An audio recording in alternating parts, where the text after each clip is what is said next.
Tonight we're in Chesterfield, and welcome to Question Time.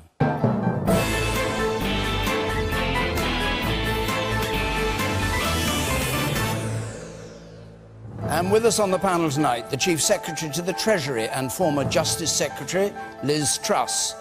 Labour's Shadow Foreign Secretary, former barrister, who specialised in human rights law, Emily Thornberry. The leader of the Liberal Democrats, who was Business Secretary during the coalition government with the Conservatives, Vince Cable. And from equity investment to journalism, now a columnist with the Guardian newspaper, Nesreen Malik. And the blogger, broadcaster, former Conservative Party candidate, Ian Dale.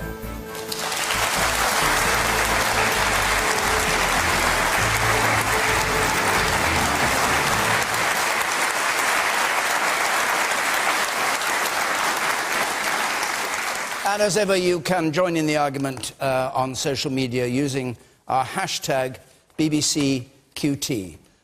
Question from Anne Britton, please. Should children of the Windrush generation be given financial compensation for stresses and hardships suffered? Financial compensation for what they've been through. Emily Thornberry? Well, I think the first thing that's got to be said is that the Windrush generation are suffering because of the callousness and the incompetence of this government. I think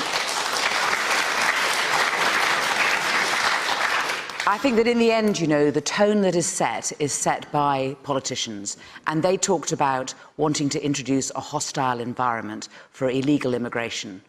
But they had discussed and they knew that there would be people who were legally here that would be adversely affected. And they cannot say that they've only just found out about this, because I wrote to them a few years ago about one of my constituents who came here as a child and who was here for years, decades. He lost his job. I wrote to the Home Office. I pleaded with them. I said, oh, come on, this is obvious. He's British. Why aren't you letting him have his status sorted out? And they refused, and we had to go all the way to court. And only when we got to court did they accept it. I mean, you know, here, Junior Green, you know, the man who went home went to where his mum had originally come from. He came here as a babe in arms, and he went back, and because his mum was dying, and then when his mum died, they sent the body back. The British had no problem with the body going back. They just had a problem with the son going back. And so he missed his mother's funeral. I mean, how callous is that? When this hostile environment, as you put it, was first created, why didn't you vote against it? You abstained on the bill in 2014. Why did you do that? The point is that... No, the point is that. Why did you abstain? Well, let me answer it. The question was that once the legislation has been brought in, it is the way in which it is applied. There is a great deal of discretion that is available to ministers and to members of staff within the Home Office. And they set the tone, which was this. We have to cut immigration down to tens of thousands. They knew they weren't going to be able to do that because it was free for people to move in about from Europe, and so the only way that they could cut back on immigration was people who came from outside of Europe. And I tell you, it is so difficult for people to come as visitors or to come here from outside of Europe, and that is because they've been chasing this false target that they knew they would never be able to reach, which is why so many people have ended up having to go to appeal. I just repeat my question. Jeremy Corbyn, your leader, voted against this legislation. You abstained on it when they said that landlords had to check whether people... You're nodding. Why did you abstain? Why didn't you vote against it if you feel so passionate Because in about principle, I don't have a problem with landlords checking and employers checking. Right. What I do have a problem with was that there had been a section which had been in the old legislation, since you asked, in the old legislation, which this new legislation took out. This protection for people from the Commonwealth was taken out in this new legislation. That was the point, and they never consulted on it, and they never announced, but they knew that this is what they were doing, and they knew that they were putting legitimate migrants from the Commonwealth back into this legislation, and that was going to cause them trouble. All right. Liz Truss. Well, clearly the situation is incredibly distressing for those people of the Windrush generation. We've all seen the stories, and we are very, very sorry for what has happened. Genuinely sorry, because you can see the optimism which people came to this country, the help that they've given us in terms of fighting in the war, building up this country, and to see people in those situations of distress, whether it's being trapped overseas or in a bureaucratic Kafkaesque nightmare here in Britain, is appalling. and we have made a mistake as a government. The Home Secretary has apologised, the Prime Minister has apologised, and we want to do all we can to put it right. We've set up the unit, David, and that will help the children of the Windrush generation as well as the Windrush generation. We want to help with financial losses that might have taken place. There's some terrible stories. You want to help with? The question was, with financial losses. Will you get financial Absolutely. compensation for stress and hardship and presumably legal costs, charges on the NHS, being thrown out of your house, all those things that may have happened to We will people? absolutely look sympathetically at those cases, because I am very concerned. Like, there was an unfortunate gentleman who had been a teaching assistant in his 60s, lost his job as a result of actions by the government. And we do think that those people do deserve to be properly compensated for the losses they've suffered. It was wrong what happened. It was very, very wrong, and we are sorry. But you were warned.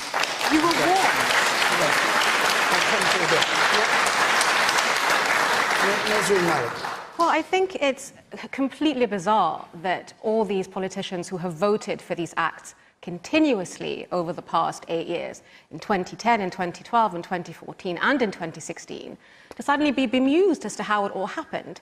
We can't carve out the Windrush generation and then decide that because that's happened and we've given them financial compensation, then there is no problem. There is a fundamental infrastructural cruelty that has started in 2010 when David Cameron decided that the Tory party can become the nasty party once more. And I think that this whole, we're sorry, it was a mistake, it was a snafu, it was a bureaucratic error, it was an unintended consequence, is a cop-out. The buck stops with Theresa May, who began the hostile environment in 2012, and this will not go away with financial compensation.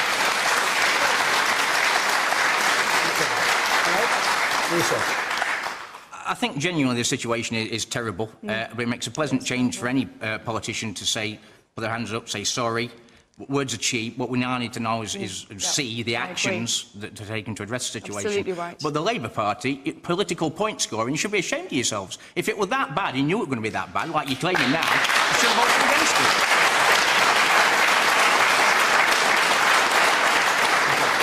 it. Prince Cable.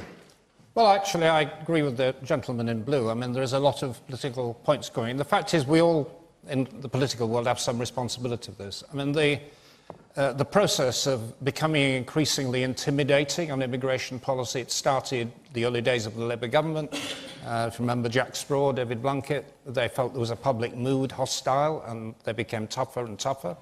In my government, we indeed adopted this ludicrous immigration target. Some of us spent 5 years fighting it, but yeah, I mean, I voted for some of this legislation as part of a compromise, so have some responsibility for it, and of course it continues to this day. But I think bringing it back very specifically to the Windrush generation, there are 50,000 people, many of them insecure. They've got to be given proper security and basis for staying here. But the problem goes much wider than that. The problem goes much wider than that. I mean, just to give one very simple example, one of my constituents is a woman who's been here all her adult life, Jamaican origin, dying of cancer within probably the next few weeks, and she wants her common-law husband, who was Jamaican, in Jamaica, to come and spend the last few weeks and months of her life so she's cared for. And they will not let her in. You know, and this is the default position when you're dealing with compassionate cases of this kind, and there are many, many of them visitors, is always to say no. And this culture has been built up over many years, and it's because the politicians of all our parties have believed that that's what the public want. And I think one of the genuinely good things to come out of this is the outpouring of genuine decency from the public and outrage that this has happened. And I think this is a very good check on everybody in politics that we've just got to change the emphasis. Of course, immigration needs to be managed and controlled. We all accept that. But it's got to be done in a proportionate and humane way, and at the moment it isn't.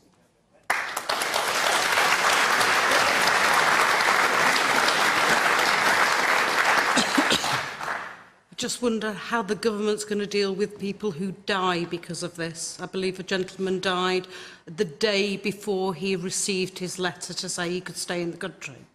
How do you compensate for that? How's the government going to compensate for that? Indo.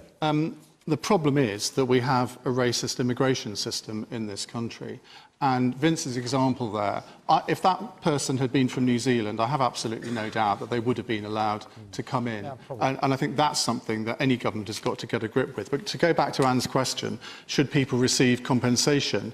Well, the lady's right. For some people, it's too late. The Guardian, the journalist who uncovered all of this, Amelia Gentleman, Nazreen's colleague on The Guardian, she wrote about a man, I apologise if I've got his name wrong, but I think it was Dexter Bristol, who died because of the psychological pressures that were put on him by this system, where he wasn't able to get his papers. He lost his job because his employer couldn't keep him in the job because of the evidence. But you see, part of the problem here is that we talk about groups, we talk about immigrants, we talk about asylum seekers, we talk about refugees, and we lose sight of the fact that every single person within that group is an individual human being.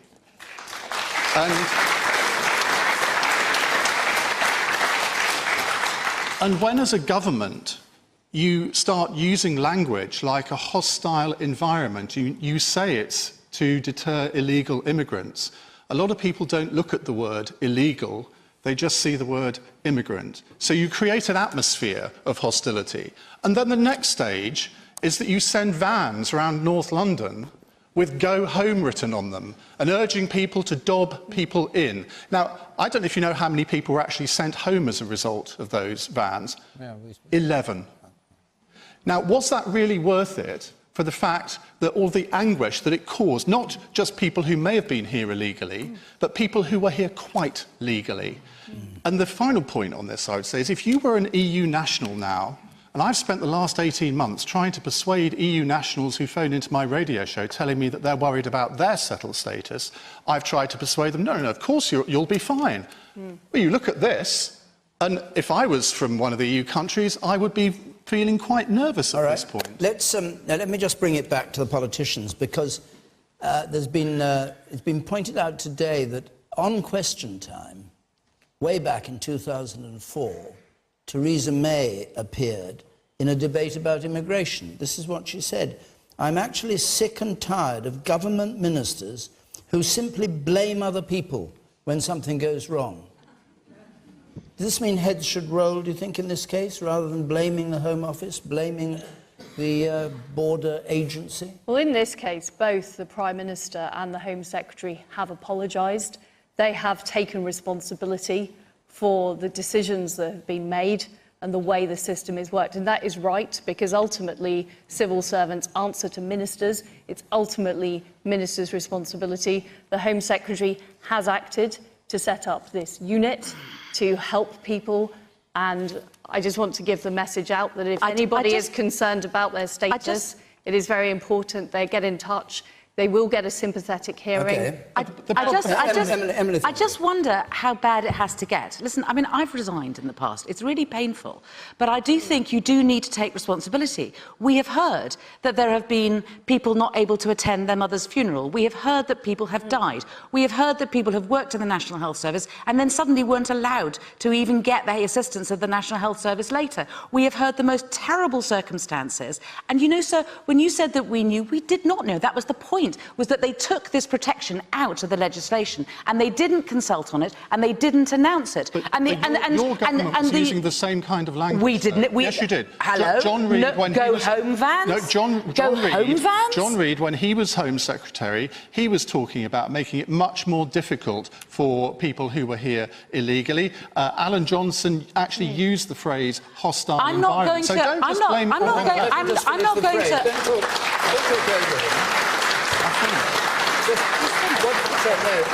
The words got muddled. Alan Johnson said Alan what? Johnson was the first one to use the words hostile environment. That was Home Office language Labour, not back Tory. before the Tories started. But it doesn't really matter, Tory Labour here. If Liz Truss was in your position, she would be saying exactly the same as you. And if you were in her position, you would be saying exactly the same as her.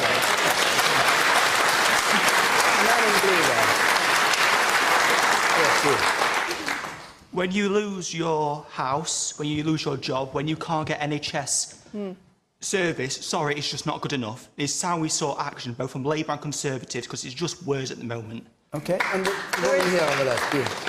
Just going back to what Vince said about the issue with the immigration, my sister is married to a gentleman from South Africa. They have a child together, and she's actually got to emigrate to South Africa next month. And it devastates me that my little sister and my niece are not going to be in this country anymore because they've applied, they've been denied. He has to he had to appeal to be able to come into the country to watch his daughter be born. And I don't see how is that right? That you know, families are being split up over this, and I know it's not the direct point that this started on, but is this ever going to change? OK, and the woman there in the 1 to 4th row. Yes. In any other business or industry, if it was in a school, someone who's made such a catastrophic error of judgment would be forced to resign. And I think this is where we're at now. If you're apologising and saying sorry and saying it was a mistake, then you need to go. And it's quite simple. All right. Yes, behind. To be honest, I wouldn't trust Theresa May to run a bath, let alone run this country. So she's an absolute disgrace. I never thought I'd agree with the Tory minister, to be honest with you. I'm not a minister.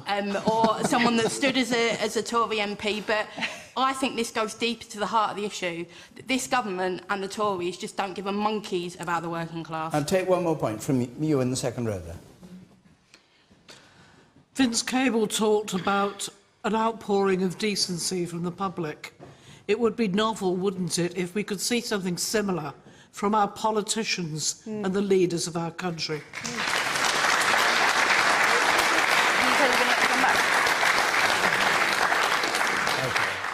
Well, let's go on. We've got many...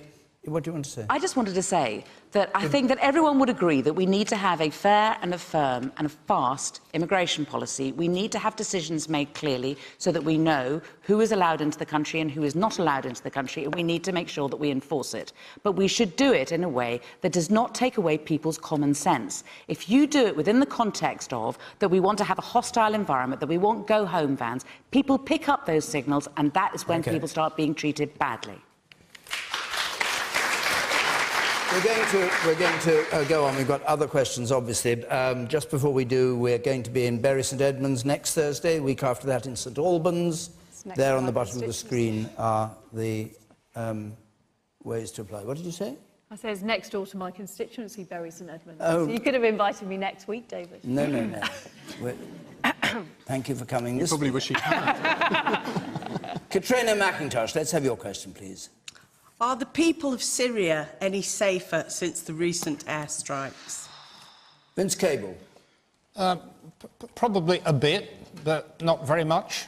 My attitude towards this was my criticism of government, that they didn't come to Parliament and debate this properly. But when I debated it in Parliament, I took the view, if only been asked, I would probably have agreed to it, because I think when you have a government quite systematically and cynically using chemical weapons against civilians, I think we can't just let it pass.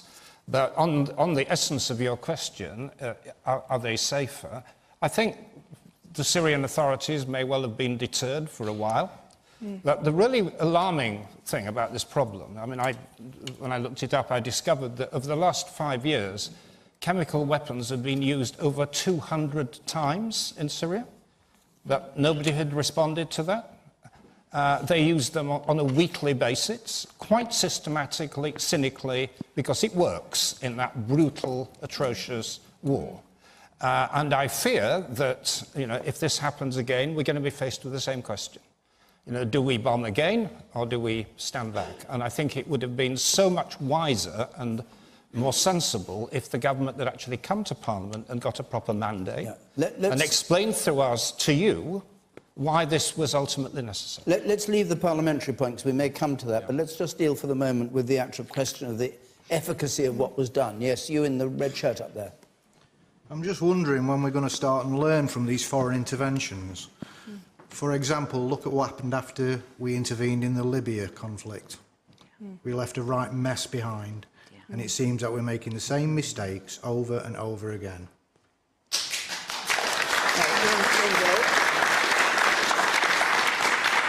I think, sir, that's an extremely understandable point of view, but just because you get things wrong in one of these missions, that doesn't mean to say that you get it wrong all the time. We can look back to Sierra Leone, can look back to Kosovo and plenty of other cases where intervention... Yes, of course, Iraq got wrong. I totally agree with you on that. But, well, Afghanistan, you might be able to argue that one. But there are plenty of occasions when Britain and the international community have intervened to good effect. To answer Katrina's question, the answer is yes. I think that if it is the case that Assad's ability to launch a chemical weapons attack has been diminished, I won't say eradicated, because I don't think that's probably possible, but if so, I think that is a good thing. Now, back in 2013, when Obama set his red lines and Parliament had a vote on that, I would not have voted for action then, but I think I was wrong, and I think Parliament got it wrong in 2013. I think the reasons that Theresa May has given are entirely convincing, unless you are some sort of Russian conspiracy theorist who believes that it was Britain that launched this chemical attack, which, I mean, really. I think sometimes the international community has to act. Now, it was proportionate. There were clear objectives. And my criteria for whether I could support this intervention was whether the government could show that there were clear objectives. Because I don't believe in gesture bombing. Some of us might feel better about punishing Assad, but what does that actually achieve? But there were clear objectives here to diminish Assad's chemical weapons capability. They were surgical strikes in 3 areas where we thought that he had chemical weapons factories. No one was killed, no one was even injured. So I think that it was one of those occasions where international intervention actually worked. Okay. I think, to answer your question, I think probably they're safer for the next 2-3 days. I don't see how this is going to be a fundamental change of how things happen in Syria. If Syrian citizens are not going to be gassed, they're going to be bombed, or they're going to be shelled, or they're going to be arrested and tortured. And I think my issue with this is that it's always framed in terms of, is foreign intervention good or bad? And in a situation like Syria, which is so messy, and which has actually, to be fair to the government, has changed dramatically over the past 7 years. The entrance of ISIS made things unpredictable, the alliance with Iran and Russia has made things messy. I don't think it's helpful to speak of things in terms of should we intervene or should we not intervene. The most important thing is to have a strategy. If you're not intervening, have a strategy for not intervening that involves sanctions, engaging with allies, punishing Iran and Russia, having a robust humanitarian effort and taking in refugees. That's fine. If you are going to intervene, don't do it piecemeal and randomly without parliamentary consultation to make you feel better because you saw some children foaming at the mouth. Children are dying every day.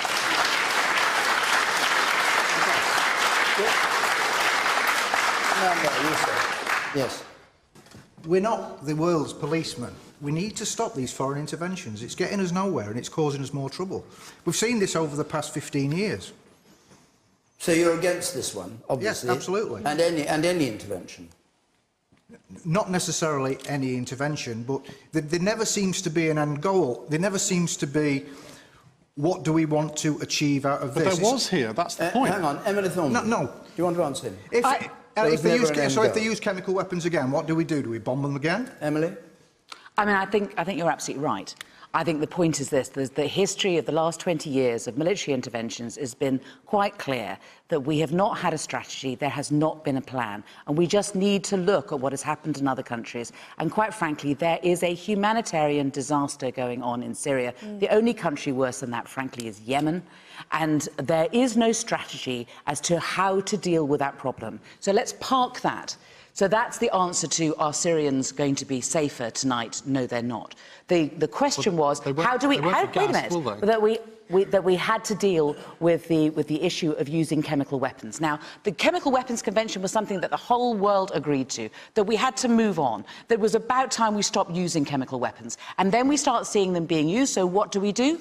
we decide that we're going to just, a few of us are going to unilaterally decide that we're going to decide that's not right, we're going to do something about it. What we needed to do, and I was at the Security Council when we had the first discussion, and what was happening was that the Americans on the one hand were saying, you know, of course it was the Russians or the Assad who were responsible for these chemicals, and the Russians were saying there were no chemicals used at all.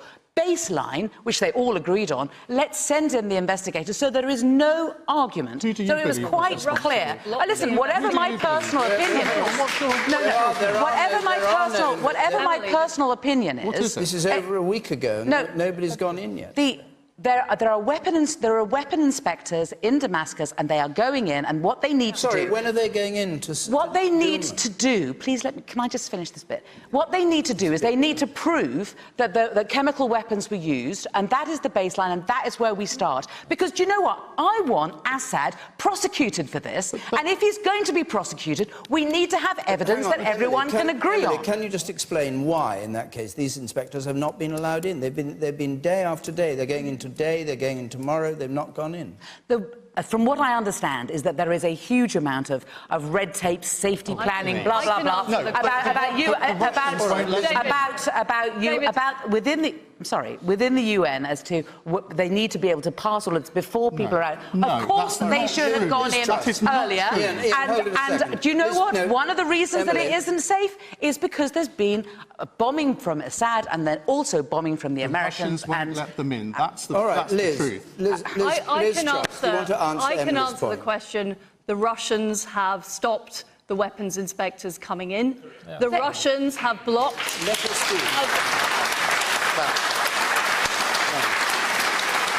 Russians have blocked action on the Security Council. They have stopped action being taken. And the reality is that these dreadful chemical weapons that have been used to flush out innocent citizens from their homes in Syria have been backed not just by the Assad regime, but also Russia has turned a blind eye, and Russia is on the Security Council. And I don't think we can stand by and allow Russia to flout international law, as they did also in a different way in Salisbury, and allow these weapons to be used, on which there has been a ban for 100 years. And I just wanted to respond to the point made in the audience. I think there's a big difference between seeking to change a regime, which was the objective, for example, of the Iraq War, and what we are doing here, which is protecting the international order and protecting that ban on chemical weapons, which are so egregious. And Russia, frankly, is a rogue state that has been allowed to do this.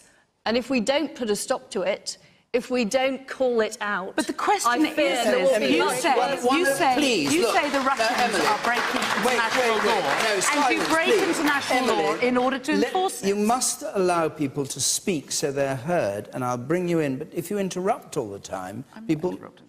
You're not interrupting all the time. I'm really not. The point I'm trying to... Right, all right, even if you weren't interrupting, I want to get to Nazarene. I'd like to make a very brief point. If Labour does not believe in intervention, they should just own that, rather than peddle all these conspiracy theories or indulge the fact that someone used chemical weapons but it wasn't Assad. Just say, we don't believe in international intervention, and stand your ground on that. But to contribute to this really unhelpful view that weapons inspectors haven't found anything, that someone used chemical weapons but we don't know who they are, there's very clear footage, there's testimony on the ground. Chemical weapons have been used in Syria. If you don't believe that that is a cause for international intervention, that is fine. Just own it. Now say it. Thank you. Is she right? Of course there has to be international action when chemical weapons are used.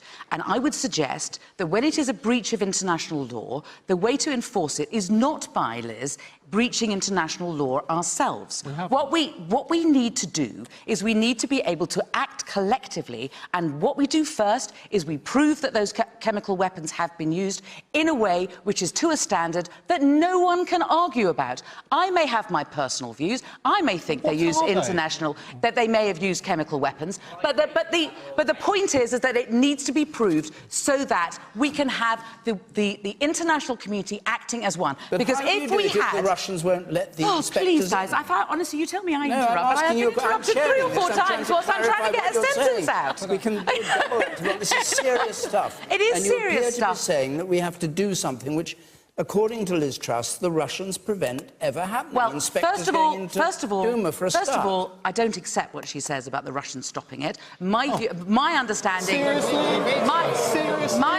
my understanding is that it's a United Nations problem with their red tape and their safety, and they're getting their safety stuff through to. And I mean, listen, you know, that is what I'm told. Today? But I tell you what.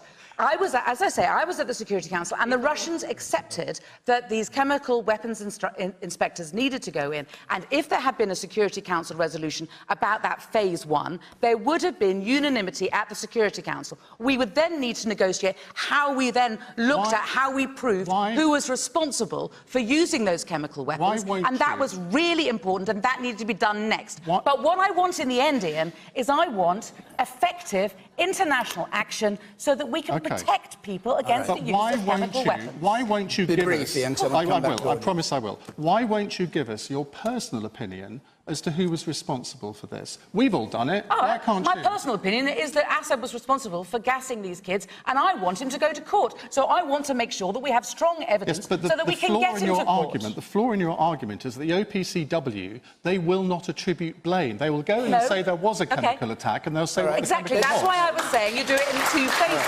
The OPCW does phase 1, and then you have a gym that does phase 2. I'm going to the audience now. Thank you. The woman there in the second row. I would say, whilst I applaud the action if we have truly removed the risk of chemical weapons against the people of Syria, I also can't help but observe that we've had one conversation talking about the importance of protecting the rights of people from the Commonwealth, and then another when we've moved on to saying that we shouldn't be intervening because they're foreigners. The man up there, on the gangway.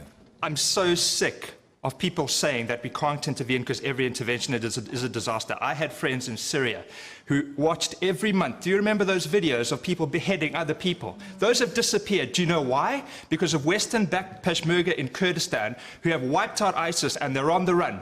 They're not finished, but they're on the run.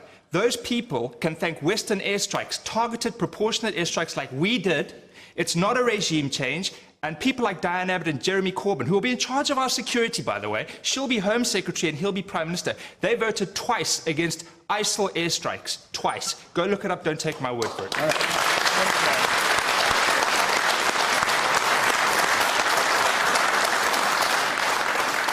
The woman in the second row, 2 in there, yes. How can we trust the findings of the weapons inspectors when the Russians have now been in charge and policing that area for the last 10 days? It's difficult, but you know, but the US Secretary of State, right, James Mattis said the day before the bombing, he said we don't have any definitive evidence, we only have social media indicators. So I'm just saying we do need to do the best we can to get as strong as evidence that we can so that we get the international community to step up and do its job and make sure that we don't ever see these weapons used again. The man there in the third row. That's what I said, Secretary of State. Yes. You in the third row from the back, yes.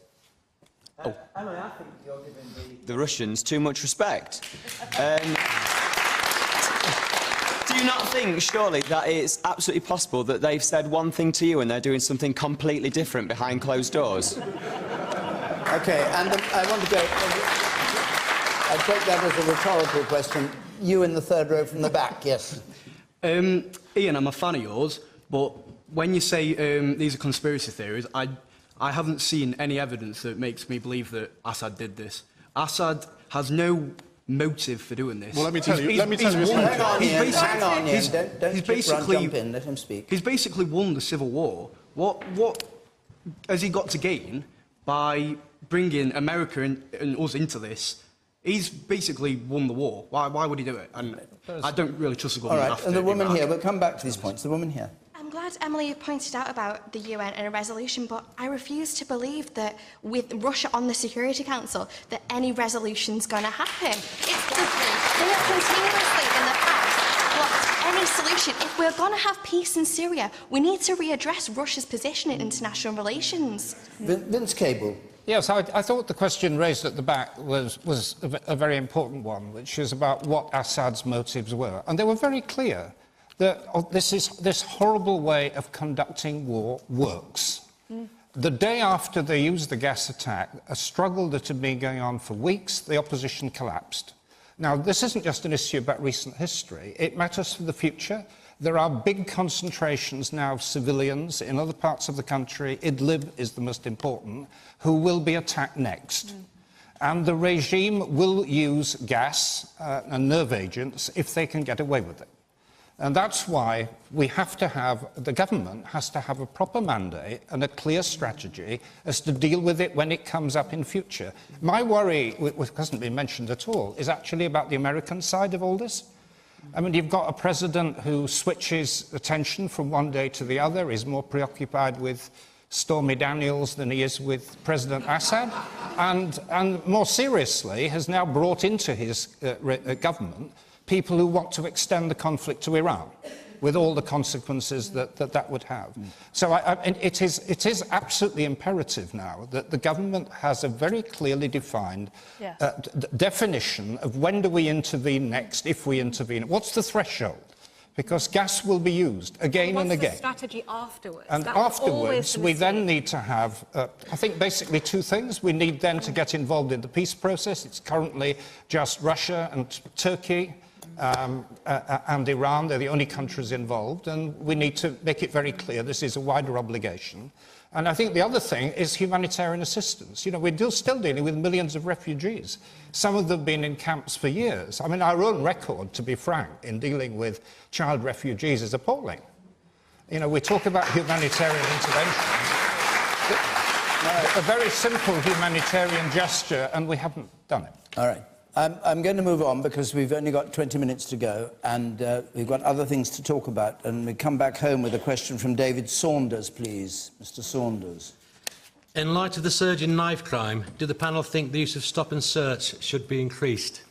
The use of stop and search, the numbers have dropped over between 2017 before that. The numbers have been falling, fall of 20%, I think, Liz Truss would know, on stop and search. And knife crime has been rising, particularly in London, where in 100 days there were a person killed every other day, knifed to death. So, should stop and search use be increased? Nesreen, what's your view?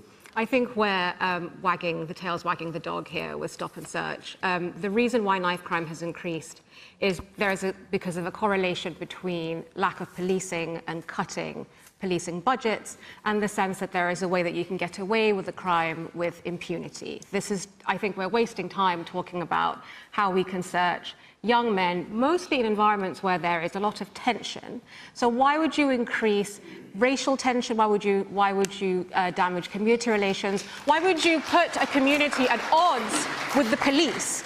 And I think that I'm always fascinated by how governments manage to divert the conversation from how we got here in the first place to how can we fix this. We can fix this by finding out how we got here in the first place and sorting that out.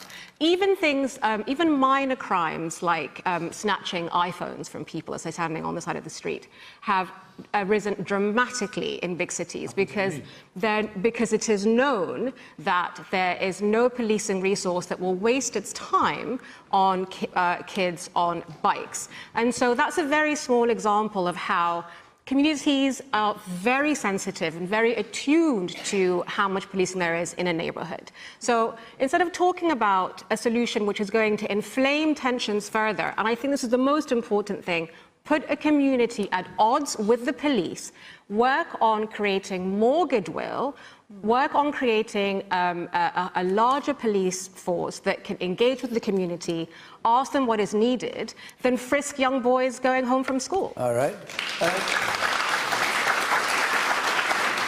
David Saunders, what do you make of that answer? I sort of agree with it, but I think that we just need to get the knives off the street, and if that means stopping people and taking them from them, then I'd go that way. So I don't get that. So you agree with it, you think it's potentially perilous, but actually a good thing to do? You take the risk? I think it's so bad at the minute, and it's getting worse, that we need to get the knives off the street. Ian Dale.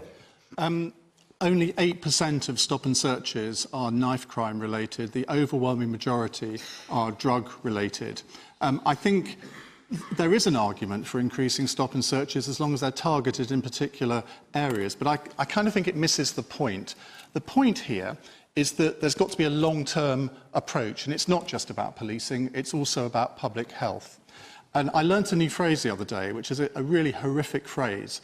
It's called gang grooming, where kids as young as the age of 11 or 12 are groomed into gang life. They're often kids that have very few male role models in their lives, and they're just sucked into this kind of life. And I've talked to so many former gang members on my radio show who phone in and tell me how they got out of it.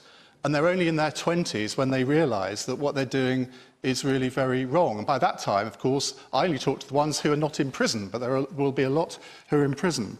And what we need to do here is learn from cities where they've actually tackled this problem. And Glasgow appears to be one city that has tackled this problem, where they've had an integrated approach to solving gang crime, and they go into schools. It's seen as a public health approach. And what you're saying, the knife crime is falling in Glasgow, rising in London? Absolutely. Glasgow used to be the knife crime capital of the United Kingdom. It no longer is. There are reasons for that. I interviewed Neville Lawrence, the father of Stephen Lawrence, who was murdered, I think it's 25 years ago on Sunday. And, I mean, what a calm, serene man he is. He's actually forgiven his son's killers. Well, I don't know about you, but I don't think I would be quite as charitable. Liz Truss. So I very much agree with what Ian is saying about early intervention.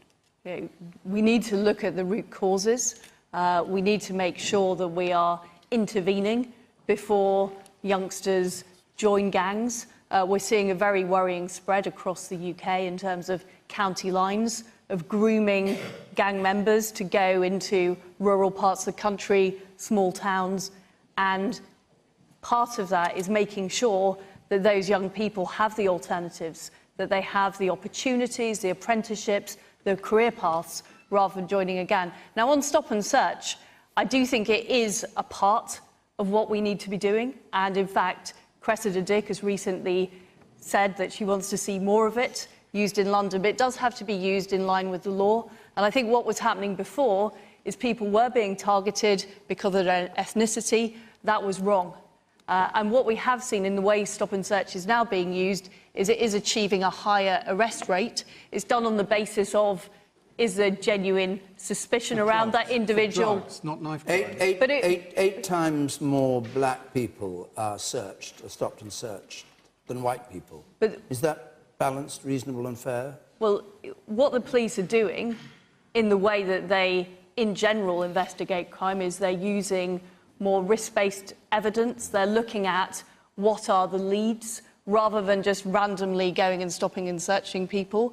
They are, and I've been out with Norfolk Constabulary, I've seen the way they use technology now, and they are taking a more proportionate response. I think it's a very long-winded way of saying it's racial profiling, but there we are. It's racial profiling. It's racial profiling.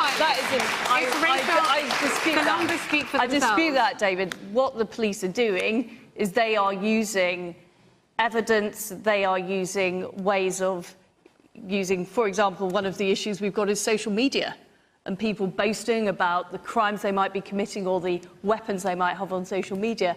And that's the type of information the police use to be able to intervene. You're Chief Secretary to the Treasury. You're in charge of the nation's finances. If we're going to have this long-term approach, it is going to require extra investment. Are you going to provide it? And one of the things I am very keen to do is make sure that we are using our money earlier in people's lives rather than waiting till the problem occurs, actually taking those long-term decisions, say, for example, investing in early education, which we know raises people's chances of getting a good job in later life. She doesn't actually dish the money out. The Chancellor does that. doesn't he? She does, actually. Well, Do you do it? I dish low levels of money out, David. Do you? Yeah. What kind of sums do you dish out? Billions, Well, billions. not any to Question Time or the BBC. Whoop. Man up there. Or me? Yes. Oh, I was going to say, please, Liz, can we have some money then? Because youth centres used to be there. They've been cut. Sure Start has been cut. In Chesterfield, we've gone from a multitude of centres to just a few, and they're going to be cut even further. And as an early years practitioner, my money has been cut and cut and cut some more. So yes, if you want your early intervention, please, please, please give us the money for those of us that are there to do it, to do our jobs. Well,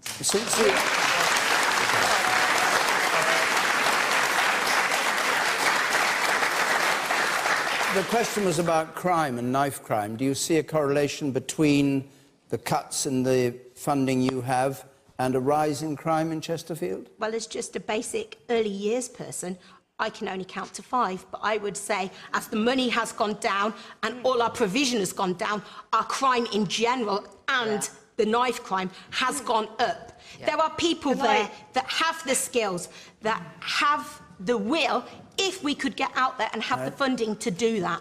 Liz, just... Can I just respond to that? We are putting more money into childcare. I can't see it, I'm sorry. Before 2010, there was no entitlement for 2-year-olds on a low income.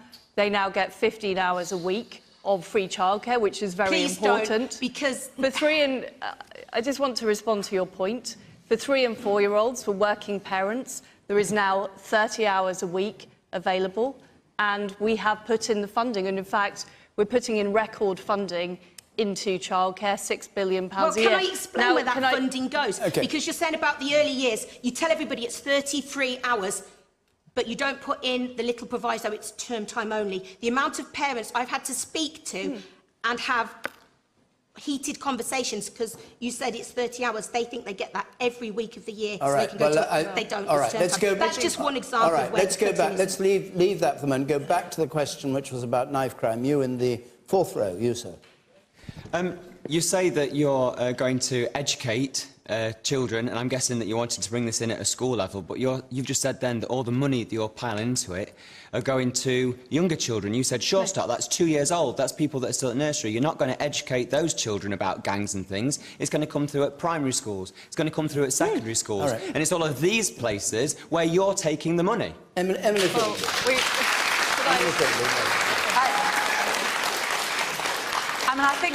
I think it's generally accepted that at about the age of 11 or 12, that whilst kids may love their mum and dad, they're looking for other adults. They're looking for another role model outside the home. And if they don't have it by way of doing sport or in a youth club or anything else, they will go to their friends, and that's where they will find their alternative world. And that's why youth work is absolutely vital. Can I make another point, though, which is this? We can only speak from our own experience, and I represent an inner London constituency, and we have had terrible, terrible deaths as a result of knife crime. I write too many letters to grieving mothers. I know far too much about this. And there was a time when we had so many of these knife attacks that, frankly, kids who wouldn't normally even be carrying a knife started carrying them because they were afraid that other people were carrying them. And in those circumstances, I wholeheartedly agreed with what the police did next. Over a period of 2 weeks, they literally randomly, they stopped young people, and they stopped them randomly. They didn't do any racial profiling. They stopped everybody, and they searched them to make sure they weren't carrying knives. And they searched the parks. There were people hiding knives in the parks, and we had to stop it. And over that period of a couple of weeks, people then knew that they couldn't. And I then looked at the stats, and I spoke to my borough commander, and she had sat down with the cops beforehand and said, you're going to do this, you're going to be talking to all sorts of kids, you must do it respectfully, but you must do it firmly, we do not want any incidents, be careful, be polite, say thank you. And when we looked at what the racial background was of the kids who had been stopped, it did match exactly who was in my constituency during the day. And it was good. And it worked. All right. You say. Yes. I think there needs to be a twofold approach. I think actually some of the answers are quite similar to what we're talking about Syria. There needs to be a long-term strategy, education and all the rest of the things that you're talking about, but sometimes there needs to be a short, sharp shock. And if stop and search or some other tactic stops people from being killed tonight, tomorrow, the day afterwards, then that's what we should do. Vince Cable. Yes, I think Ian made the correct point at the beginning, that actually the stop and search argument is beside the point. I mean, what is happening, it's particularly true in London, but it's true in other big cities in varying degrees, is you've got a big upsurge in the drug trade. What is happening is that primary school children are now being used to carry the drugs because they're relatively unobservable. We're dealing with the problem of guns as well as knives. And in order to deal with these things, I mean, it's a mixture. It's partly a resources question, but the question is how you do the resources. And I think the most important thing, actually, is having police on the streets. They've largely disappeared in many areas. And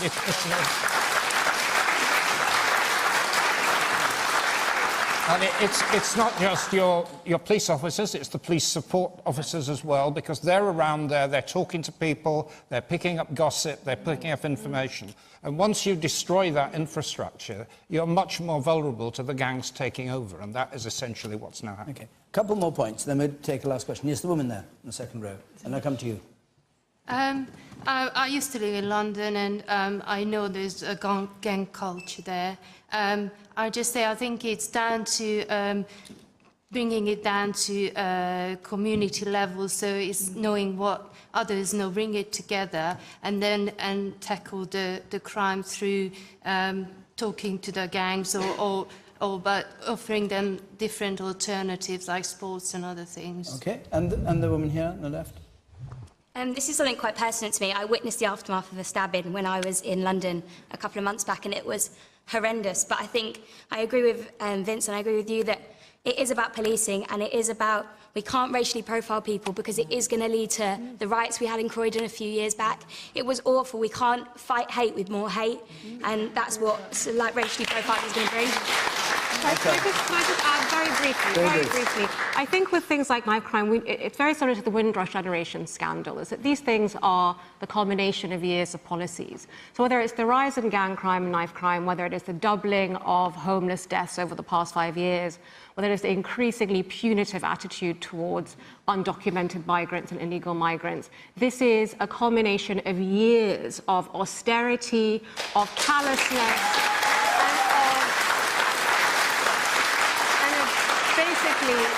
withdrawing, as a government, withdrawing from our communities and withdrawing from the ability to see people as individuals as opposed to corporate individuals that need to be managed. Okay.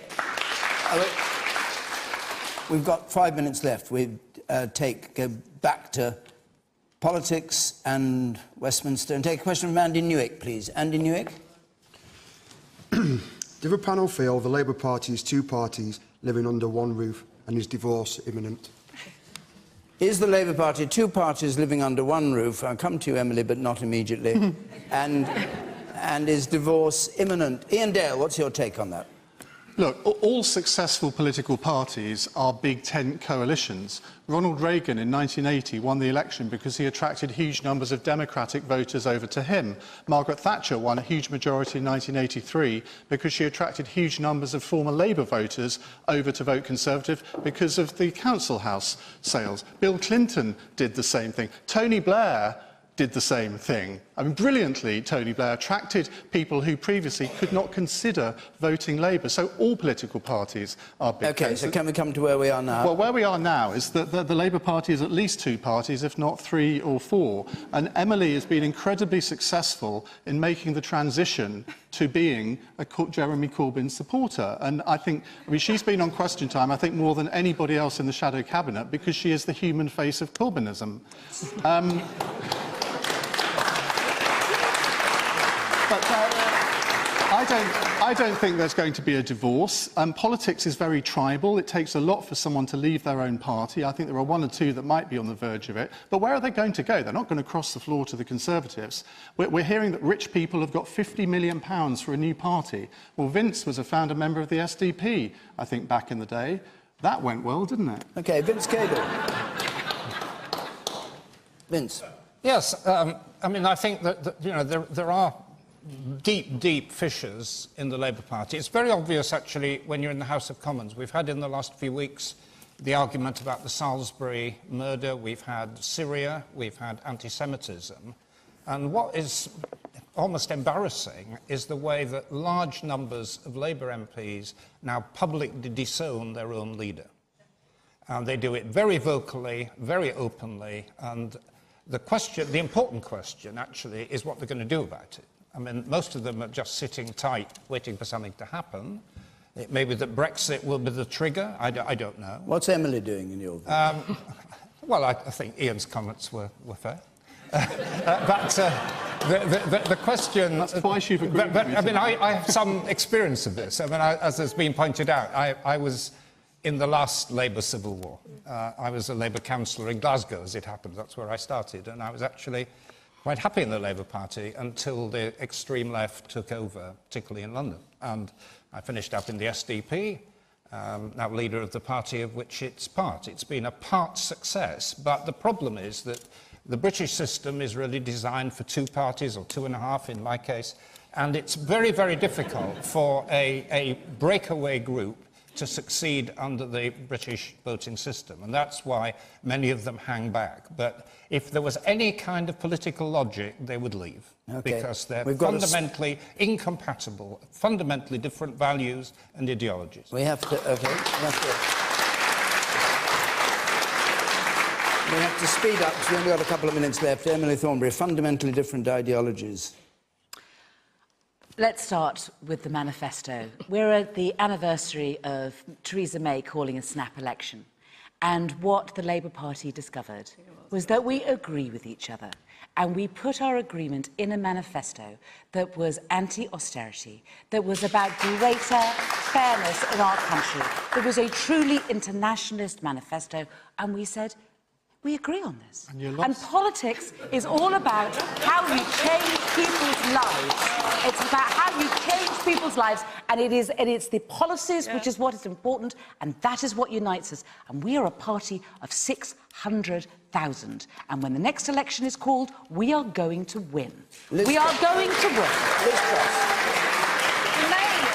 As long as we remain united behind the leader on a radical manifesto, we will win the next election. You've said we will that show already. that there is hope and there is another way. It does not have to be like this. Liz Truss. The fact is, the main people's lives that the Labour Party seem to be trying to change is each other's. They're desperately trying to deselect MPs in seats across the country or council leaders.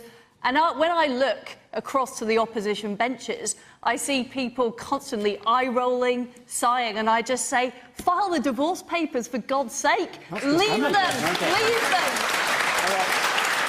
Well, brief if you would. I'm sorry to say be brief, but we are... No, I'll be brief. I think the real tragedy here is, where do Labour voters go? I mean, we can't go to the Lib Dems because their soul was stolen in the coalition. And it's really painful to see this fight, because the Conservatives need an effective opposition. So, as someone who cares very much about the values of Labour, I just want to say, please get it together. All right. Okay. Our hour's up. Apologies to those who have your hands in the air still. Come back next time. It's the first time we've been in Chesterfield, but I've no doubt after tonight we'll be coming back quite soon, because it's great. Next week we're going to be in Bury St Edmunds. I hope we'll be well received there. And then we've got Diane Abbott there, Caroline Lucas. We've got Matt Hancock, the new Culture Secretary, on that programme. Week after that it's St Albans. 0330 123 9988 is the number to call if you want to ring or apply on the website, which is down there on the screen. If you want to go on talking about some of these things, Adrian Childs on Question Time Extra Time on 5 Live now carries on the debate. But from Chesterfield here, my thanks to our panel and to all of you who came to take part. Until next Thursday. From Question Time, good night.